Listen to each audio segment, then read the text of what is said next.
Авионите ќе полетаат, штрајкот на контролорите е одложен. Од синдикатот на контролата на летање потврдија дека е одложен штрајкот закажан за утре, по средбата меѓу министерот за транспорт и врски Благој Бочварски, синдикатот и менаџментот на МНАФ. Договорено е да се спроведат барањата на синдикатот за бран од непотребни вработувања, за подобрување на условите за работа и за изработка на анализа за компанијата МНАФ. Добијани се ветувања и пред министерот дека ќе бидат реализирани барањата.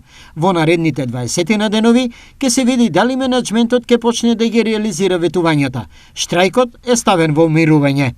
Изјави Александар Тасевски, председател на синдикатот во контролата на летање. На денешната средба во Министерството за транспорт и врски се постигна договор за согласност за решавање на барањата кои беа отворени од синдикатот на МНАФ, велат од Министерството за транспорт и врски.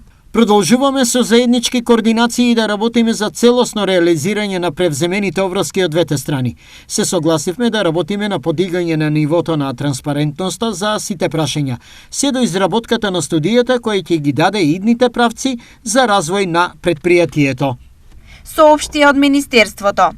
Со договорот во последен момент е избегнат штрајк и прекин на авиосообраќајот кон, од и над Македонија во попладневните часови секој четврток, како што беше најавено со штрајкот.